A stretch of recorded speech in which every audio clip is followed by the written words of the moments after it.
तकरारी केनालन खिलाफ जसकम जे सॾ ते सिंध जे मुख़्तलिफ़ शहरनि में शटरबंद हड़ताल कारोबार बंद। कराची जे सिंधी वसदन मलीर गुलशन हदीद पिपरी घगर फाटक स्टील टाउन रज़ाकाबाद कायदाबाद भैंस कॉलोनी इब्राहिम हैदरी गडाप मेमणगोड़ भेटाईआबाद पहलवान गोड़ सफूरा चौरंगी कोरंगी 2.5 नंबर बिलावल कॉलोनी मुर्तज़ा चौरंगी में कारोबार बंद।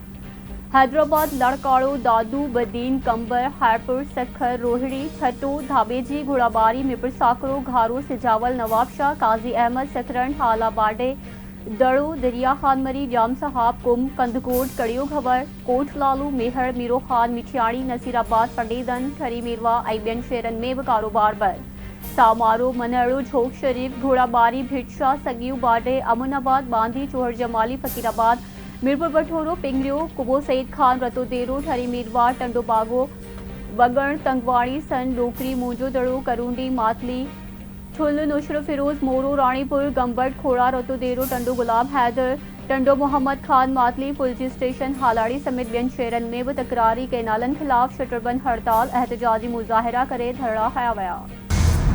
सिंधु दरिया में केनाल कढण खिलाफ वकीलन जो बबड़लो बाईपास से 3 ॾींहं भी धरड़ो जारी। सियासी समाजी ऐं मजहबी जमायतुनि समेत मुख़्तलिफ़ तबक़नि सां तालुक़ रखंदड़ धुरियुनि जे काफ़िलनि जी सूरत में शिरकत। बबड़लो बाईपास वटा केनाल समूरा नामंजूर जे नारनि जी गूंज। वफ़ाक़ सिंधु दरिया के पाइपलाइन जिया वहाइण चाहे थो। सिंधु के पाइपलाइन थियण न ॾींदासीं। हमलनि खां डिॼण वारा नाहियूं।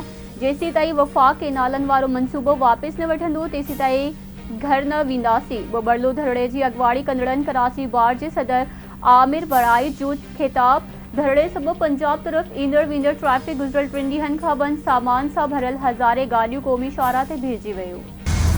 तकरारी केनालन खिलाफ सिंध पटिशन फॉर्म के सॾ ते कराची में फेयर हॉल खां कराची प्रेस क्लब ताईं रैली सैयद ज़ैन शाह जूनियर जुल्फ़कार सुहाब ओस्तो सफदर अब्बासी केसर बंगाली ऐं फैसल ईदी समेत ॿियनि जी शिरकत। सिंधु दरिया के बचाइण लाइ कराची वारा भी सुजाग थी विया आहिनि। केनाल ठही विया त कराची जो पाड़ी भी बंद थी वेंदो।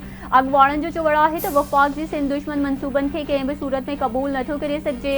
इन खां अॻु जो हालतूं हथनि मां निकिरी वञनि। वज़ीर आज़म तकरारी केनालनि वारो मनसूबो रद्द करण जो ऐलान करे वठे।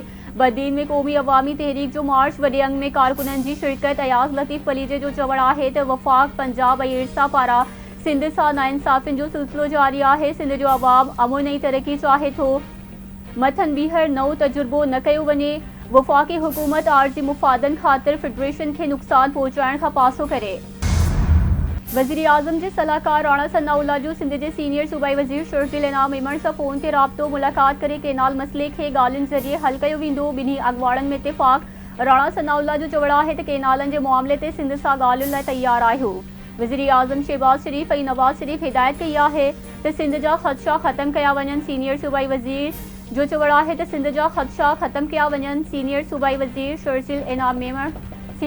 वज़ीर शर्जील इनाम मेमण जो चवणु आहे त सिंध हुकूमत केनालनि जे मामले ते हर फोरम ते पंहिंजो मौक़िफ़ पेश करे चुकी आहे। पीपुल्स पार्टी ऐं सिंध जी अवाम खे तकरारी केनालनि ते सख़्त ख़दशा आहिनि। पीपी सिंध जी अवाम लाइ 91 वारे ठाह तहत पाड़ी जी विर्स चाहे थी। पीपुल्स पार्टी भी केनालनि जे मामले ते वफ़ाक़ी हुकूमत सां ॻाल्हियुनि लाइ तैयार आहे। पाड़ी ते धाड़ो हणण के खिलाफ गंबट में जसकम के सॾ ते कारोबार बंद। क़ौमी शाहरा ते धरड़ो। ॿिन्ही पासनि खां रोड मुकम्मल तौर बंद। गाड़ियुनि जूं कतारूं लॻी वयूं। घारो में जसकम के सॾ ते शटरबंद हड़ताल। क़ौमी शाहरा ते एहतजाजी धरड़ो। धरड़े सबब छठे ऐं कराची वेंदड़ ट्रैफिक मअतुल। गाड़ियुनि जूं कतारूं लॻी वयूं। वगण शहर में भी हड़ताल। मुख चौक ते एहतजाजी धरड़ो। नसीराबाद लाड़काड़ो वारहेल लालू राइंक वेंदड़ ट्रैफिक मअतुल। थरड़ी हाशिम पखो समेत ॿियनि इलाइक़नि में भी कारोबार बंद। टंडो अलायार टंडो जाब ऐं पिथोरो समेत ॿियनि शहरनि में भी एहतजाजी धरड़ा हणी केनालनि खिलाफ नारेबाज़ी कई वई। केनाल समूरा नामंजूर। नुशर फिरोज में जसकम के सॾ ते हड़ताल। बाईपास ते धरड़ो। वॾे अंग में कारकुन मौजूद।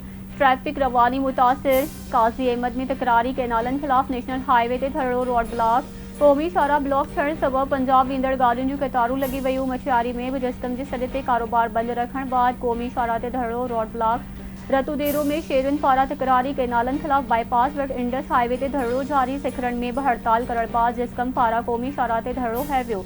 समूरा केनाल नामंजूर जा नारा। जाम शोरो में इंडस हाईवे ते सेवर रोड ते गुज़िरियल शाम खां लॻल धरड़ो जारी। सिंध यूनिवर्सिटी जे शागिर्दनि ऐं सियासी समाजी तंज़ीमुनि तरफ़ां लॻल धरड़े सबब ट्रैफिक मअतुल। रोड जे ॿिन्ही पासनि खां गाॾियुनि जूं कतारूं लॻल। शागिर्दनि जो चवणु आहे त सिंधु दरिया केनाल कंहिं भी सूरत में क़बूल न आहिनि। कारपोरेट फार्मिंग जे नाले ते सिंध जी ज़मीन ऐं वसीलनि ते कब्ज़नि ख़िलाफ़ मज़ामत कई वेंदी। सिंध दुश्मन मंसूबा ख़त्म थियण ताईं तहरीक जारी रहंदी। पाणी ते कब्ज़े जी कोशिश ख़िलाफ़ चूनको सांगड़ रोड ट्रैफ़िक लाइ बंद। Tajul Sanghar road, Salepur Chunko road, Khairpur Kanthra road heavy traffic लाइ बंद। पंजाब ॾांहुं ईंदड़ वेंदड़ सभई गाॾियूं बीहजी वयूं। चूनके में एहतजाजी कैंप क़ाइम।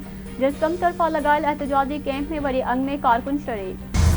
ठुल में क़ौमी अवामी तहरीक तरफ़ां क़ौमी शाहराह ते एहतजाजी धरड़ो। साजन वाह वटि धरड़े सबब रोड ब्लॉक। सिंध, पंजाब ऐं बलोचिस्तान दंग बंद।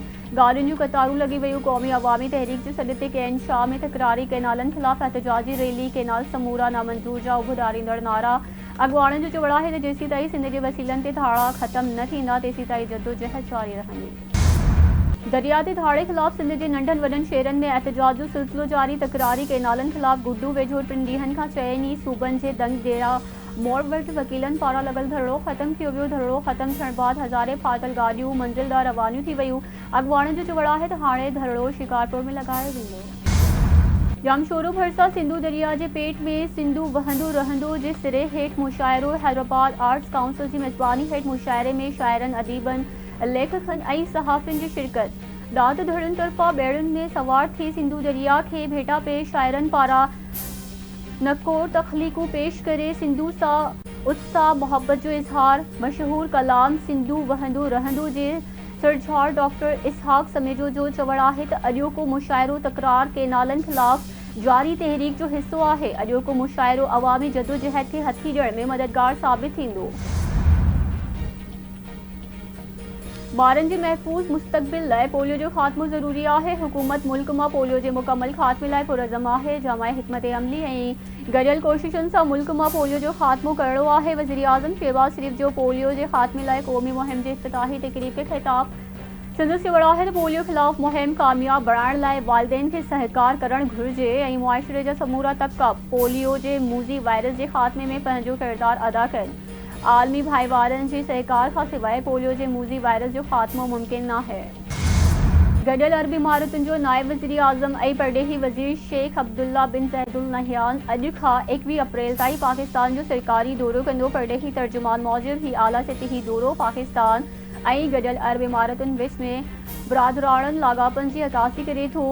दौरे दौरान शेख अब्दुल्ला बिन ज़ैदुल नहयान नाइब वज़ीर आज़म ऐं परॾेही वज़ीर इसाक़ डार सां मुलाक़ात कंदो। मुलाक़ात दौरान ॿितरफ़नि लाॻापनि जे समूरनि रुखनि जो जाइज़ो वरितो वेंदो। दौरे दौरान वापार ऐं सीड़पकारी, तवनाई सहकार, इलाक़ाई सलामती ऐं अवामी राब्तनि ते ॻाल्हियूं कयूं वेंदियूं। गॾियल अरब इमारातुनि जो नाइब वज़ीर आज़म शेख अब्दुल्ला वज़ीर आज़म शहबाज़ शरीफ़ सां बि मुलाक़ात कंदो।